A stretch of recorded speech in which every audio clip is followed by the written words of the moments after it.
Welcome back to Mike Ferry TV, the week of April 15th. The days, weeks, months go by quickly. Are you doing your job every single day? Are you attempting to do your job? Are you doing the best you can possibly do to create a listing or make a sale? If you start thinking like that, along with the thoughts we're going to share last week and this week and next week, your chances improve dramatically.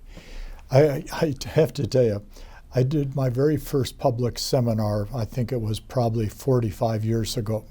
And on day 3, at the end of the day, I made a statement, and a lot of people were very kind. There was only 100 people in the room.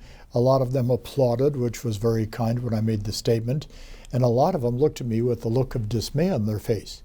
Because what I said to them is, if each of you believed as much in yourself as I believe that you can do the job that we're trying to get you to do, we're both going to win the game. And more importantly, your buyers and sellers are going to win the game because they're dealing with a high-level, intense professional like yourself. So we stopped last week and talking about the numbers game. We'll go to the next point, which would be number 7. The word no is such an important part of the sales process. Once we understand and accept the rejection as bringing us one step closer to a yes, then our attitude about selling real estate improves. Mike, it's so discouraging. I took up this idea of prospecting, and I'd much rather just do social media and let them call me, but I started calling people, and I got one yes and I got one lead, but gosh, these people kept saying no to me. Well, the only no, N-O, that counts is the last one before you quit. And if you get told no and you quit, you're finished for the day, maybe the week, for the month. So no, for most sales professions, is a vitally important part of the sales process. Now, at the same time, if you look at the Mike Ferry scripts very carefully, and I play this game in seminars all the time, I'll say to the audience, everybody on the count of 3, say the word no out loud. 1, 2, 3, and the audience screams no. I said, now I'm going to ask you to say the word no 5 times in a row out loud. On the count of 3, 1, 2, 3. No, no, no, no, no. Now I'm going to ask you a question, and I want you to say no. When do you plan on moving? And the audience just looks at me. And somebody will say, well, we can't say no. Isn't part of selling getting more agreements to the conversations you're involved in? So you don't have to be told no all the time if you're following the advice that people like myself give professionals like yourself. When do you plan on moving? They can't say no. But they can say never. And how long have you lived in this home? Well, you've been here for 9 years. And where did you folks move from?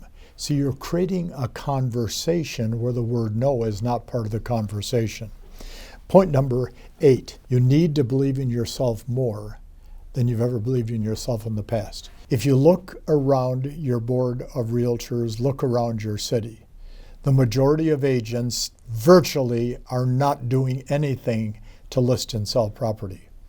But yet in every city, every county, every state, every province, every place you go, I go, there are agents that are actively engaged in listing and selling property at this time. In many parts of North America, the market is down 30, 40, 50%. If the stats that we saw were true at all, in 2022, we did over 6 million sales in the U.S., 2023, we did 3.7 million sales in the U.S. That's a dramatic decrease because we did not lose enough agents to make the per person productivity improve. So develop a belief in yourself. How do I develop a belief in myself? By learning what to say, learning what to do, and then having somebody hold you accountable to that. Point number 9, my broker Pat McVeigh taught me one of the most important simple rules in selling. The objections you get from buyers and sellers are always the same. The objections you get from buyers and sellers are always the same. And he gave me a list of 7 or 8 objections from sellers. I want to think it over. There's a new one. I've got a friend in the business. There's a new one. We want to compare companies. We want you to cut your commission. We want to give you a 30-day listing. These are all common. And what Patrick said to me was this: learn the answer and your confidence increases, and then if they give you the objection, you can smile, give them a responsible answer, and move forward. So I played a game with this. That first 6 months in real estate, I was really focusing on getting listings, and I took the list that Pat gave me of the 8 objections, and I kept it in my pocket. And when I got to the end of the presentation, I would say to them, I have a list here that I would like to show you. And it's the common objections as to why you're not going to sign a contract with me now. I'd like you to read through and pick out which one applies to you. First of all, most of the time they'd say, we don't have any objections. We want you to list the property. Fine, would you sign the contract, please? But they would often, especially the analyticals, they would look down and say, well, we're concerned about number 4. That is one of my favorites. Let me give you the answer, and then they sign the contract. The questions and objections that buyers and sellers give, they've been giving these since dirt was discovered. Learn the answers to be better prepared. Point number 10, everybody has a canned presentation because we say the same things over and over and over. They're just not as effective as those that have a sales-oriented, client-oriented canned presentation. Folks, when I put on my tie in the morning, I want it to look the same way every day. When I brush my hair, I want it to come out looking the same way. When a lady does her makeup, she wants her makeup to look the same each day. When a man or woman does their hair, they want it to look the same way. When they get dressed, they want to be professional in their approach. We already have a canned presentation. But then I gave this example years ago, and the ladies would always get a chuckle. I would say, ladies, anytime you cook a meal, you're following a plan. And if you're following a plan, you're trying to accomplish something so it tastes and looks and smells the same way each time. It's called a canned presentation. A chef uses a canned presentation. A pilot flying a plane uses a canned presentation. So if we can just accept the fact that everything in our life is a canned presentation, we can have a lot more success using the Mike Ferry scripted canned presentation. Point number 11, you can make money or you can make excuses. Which do you do most often and which do you prefer? Well, Mike, you don't understand my market. Markets are all the same. You don't understand my circumstances. We all have circumstances.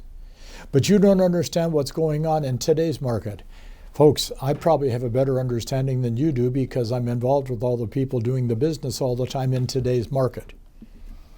So stop the excuses, start the activities that bring income to you and your family. And the last point for today, asking great questions is the key to becoming a great salesperson. Master salespeople lose their edge at about age 6 or 7 because when a child first starts to talk, the question, why, mommy, why, daddy, is the most common question they ask. And of course, what we tell kids is, don't be so inquisitive, don't ask so many questions. And, so often we actually close down the sales process in a potential salesperson. I said to an audience one time, the best listing agents are probably 6 years old because they're just going to take the script and follow it. But by the time we're 16, we've been told it's better to talk than to ask. And by the time we're 21, we quit asking any questions at all. And then at age 24, we go into real estate and we have to revert back to age 6 to understand the importance of asking questions. Asking brings a response. Asking creates engagement. Asking brings back the answers to help you understand what you have to do next. So it's the 15th of April. The month is half done, and I will look forward to seeing you again next week. Thanks for today.